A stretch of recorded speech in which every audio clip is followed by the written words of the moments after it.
Kumusta kayo mga katalaw? Narito na naman po ang inyong lingkod para ibahagi ang tunay na karanasan ng mga kwentong kababalaghan. Kung bago ka pa lang sa aking channel, please subscribe, like, and hit the notification bell para updated ka sa susunod kong kwento. Langgaw. Sa isang bayan ng Rojas, may pamilyang naninirahan sa barangay Poblasyon, malapit sa baybaying dagat na namumuhay ng tahimik. Mangingisda ang haligi ng tahanan na si Manong Undong at ang kanilang ilaw naman ng tahanan ay si Aling Lisa, na paglalabada ang pinagkikitaan para makatulong sa mga gastusin. May 3 silang anak na si Joel, Layla at May. Noong mga panahon na iyon, nasa 23 taong gulang na ang panganay na anak na si Joel, na may pamilya na sa Manila ito naninirahan kasama ang pamilya. Si Layla naman ay nasa 19 na taong gulang na at ang kanilang kapatid na si May naman ay nasa 15 taong gulang na. Isang araw, may dumating na telegrama. Nakasaad doon na ikakasal na daw ang panganay na anak ng kapatid ni Manong Undong na si Mona sa kanyang nobyo na si Juan. At isa si Layla sa kukuning abay nito sa kasal. Inaanyayahan sila na dumalo sa araw ng kasal nito sa susunod na linggo. Mga 3 bayan ang layo ng mga ito sa pamilya ni Manong Undong. Isang gabi habang naghahapunan ng pamilya ni Manong Undong, "Layla anak, ikakasal lang iyong pinsan na si Mona at kukunin kang abay nito. Tayo dadalo sa araw ng kanyang kasal sa ni Manong Undong."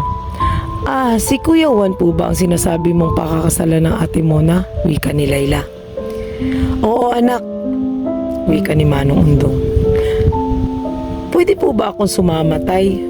wika ni May. "Oo anak, lahat tayo ay dadalo." "Abay, minsan lamang mangyari sa buhay ng isang tao ang pagpapakasal," wika naman ni Manong Undong.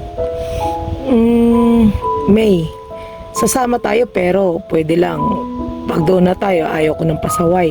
At baka naman kung saan-saan ka na naman gumala ha.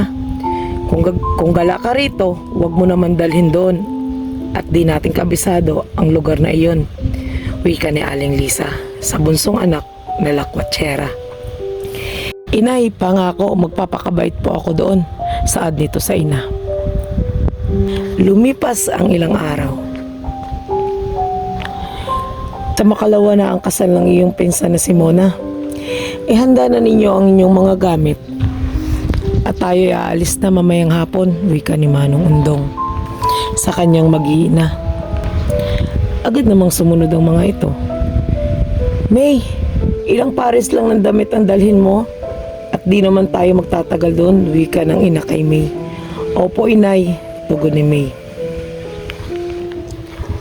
Habang bumibiyahe ang pamilya ni Manong Undong, mga 1 bayan na lamang bago sila makarating sa bahay ng kanilang pinsang si Mona, ay may pumarang isang babae na di naman katandaan. Mga nasa 45 taong gulang pa lang ito. Di mapagkakaila na sadyang may kagandahan ng babae kahit na may edad na ito. Mahaba ang buhok at may kaputian ito. Napasulyap na lamang si Layla sa nasabing babae, samantalang ang mag-ina, ama at May naman ay nakatulog sa haba ng biyahe. Nang makarating sila sa babaan, malalim na ang gabi ng mga oras na yon. Nasa alas 11 na ng gabi. Kailangan pa nilang sumakay ng tricycle patungo sa bahay nila Mona. "Dito lang muna kayo at maghahanap ako ng masasakyan tricycle," wika ni Manong Undong. Marami namang namamasada sa lugar na iyon, pero tuwing sasambitin ni Manong Undong kung saan sila tutungo ay tumatanggi ang mga ito dahil bukod sa malayo na ito ay puro kakahuyan pa ang daan patungo roon.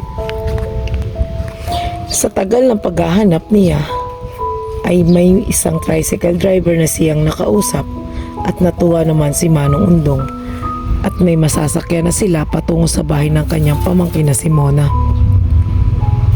Pauwi na rin po kasi ako. Ginabilang naman po ako kasi naghanap pa po ako ng gamot ng aking anak.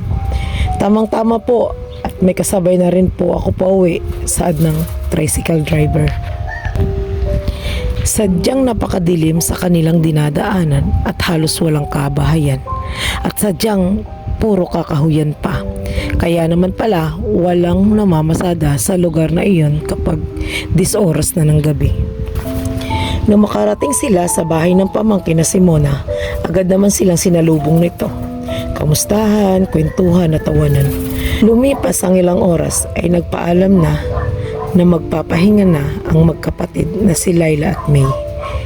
Dinala naman sila ng kanilang pinsan na si Mona sa kwarto kung saan sila matutulog. Dito na kayo pinsan, kasya kayo dito ni May, saad ni Mona. Salamat pinsan at pasensya ka na. At napagod kasi si Bunso sa biyahe. Antok na antok eh. Sabay ngiti ni Laila sa pinsang si Mona. Sige, maiwan ko na kayo, saad ni Mona. Kinabukasan, disperas na ng kasal ni Mona. Alam naman natin mga katalaw na pagkasalang probinsya ay may sayawan sa gabi. Isa ito sa mga kinaugalian sa probinsya para naman yung kikitain ng ikakasal sa pasayaw na iyon ay pandagdag na rin nila sa kanilang panimula. Yung mga gabing iyon ay nabibilang si Laila sa mga dilag na umupo kasama ang mga kadalagahan sa barangay na iyon. Habang palalim na ang gabing iyon, ay napansin niya ang babaeng nakasakay nila sa bus. Inisip niya na baka isa ito sa mga dadalo sa kasal ng kanyang pinsan na si Mona. Napansin din niya na nakatitig ito sa kanya at ngumiti pa ito. Nginitian din naman niya, inisip din niya na baka namukaan siya ng babae. Nang matapos na ang sayawan ng mga gabing iyon, ay nagpasya na si Laila na magpahinga na din at maaga pa sila pupunta sa simbahan upang masilayan ang pag-iisang dibdib ng pinsang si Mona at Juan. Kailangan presya kasi isa siya sa mga abay sa pag-iisang dibdib ni Mona at Juan. Nang maidaos na ang pag-iisang dibdib ng dalawa, ay tumungo na sila muna sa lugar kung saan gaganapin ang isang salo-salo ng mga araw na iyon. Napakaraming mga panauhin na halos karamihan rito ay di naman kilala ni Laila. Masaya ang lahat habang kumakain. Agaw pansin naman sa kanya ang babaeng nakasakay nila sa bus. Nakangiti ito at nakatingin sa kanya. Maya-maya pa ay inalok siya nitong kumain. Salamat po, sabay ngiti ni Laila sa babae. Kasunod nito, inabutan siya ng isang basong tubig ng babaeng iyon na ipinagtaka naman niya. Inumin para di ka na kumuha mamaya, wika ng babae. Inisip niya na baka nagmalasakit lang ito para di na siya kumuha mamaya dahil napakaraming tao at bisita sa mga salo-salong iyon. Tinanggap na lamang niya at nagpasalamat. Natapos ang salo-salong iyon nang mapayapa at nag-iwan ng kasayahan sa kanilang barangay. Nang matapos na ang kasalang iyon, kinabukasan ay nagpaalam na ang pamilya ni Manong Undong. Habang nasa biyahe sila, pabalik sa kanilang tahanan ay sumasama na ang pakiramdam ni Laila na para bang lalagnatin siya. Inisip niya na baka sa puyat at pagod lang. Pagkarating nila sa kanilang tahanan, gabi na nang makarating sila sa kanilang tahanan. Nagpaalam naman si Laila sa kanyang mga magulang na magpapahinga na at masama ang pakiramdam niya. Uminom ka agad ng gamot nang hindi na lumalayan, wika ng ina na si Aling Lisa. Opo inay, saad ni Laila. Kinabukasan ay mas lumala pa ang nararamdaman ni Layla. Nilalagnat, nagsusuka at halos ayaw na niyang kumain. Lumipas ang araw at gabi na ganun ang sitwasyon niya. Dahil sa ganung sitwasyon, napagchismisan na si Layla ng kanilang mga kapitbahay na baka daw buntis ito.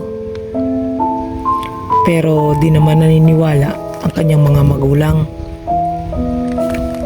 Kaya naman, paglipas ng ilang araw, ay napagpasyahan ng mag-asawa na ipa-check up sa doktor ang kanilang anak. Pero wala namang nakitang dahilan kung bakit nagkakaganon ng kanilang anak na si Layla. Clear lahat ng result. Isang gabi, maagang natulog si Layla. Pagtungtong na alas 12 ng gabi, ay nagising ito na para bang may taong naglalakad sa labas sa gilid ng kanyang kwarto. Maya-maya pa ay biglang sumigaw si Layla. Nang makita niya ang isang kamay na humawak sa kanyang braso na nagmula sa silat ng sahig ng kanyang kwarto. Mahaba ang mga kuko nito na kulay itim at mabalahibo ang braso nito. Karinig nito ng kanyang mga magulang, agad nilang tinungo ang kwarto ng anak. At doon, nakita nila ang kanilang anak na si Layla. Takot na takot sa isang sulok na nakatalukbong ng kumot. Nanginginig ang buong katawan. "Anak, anong nangyari?" wika na Manong Undong. Samantalang si Aling Lisa naman ay nilapitan ng anak at niyakap ito. "Aswang! Aswang!" wika ni Layla na nangangatal ang boses, dala na sobrang takot.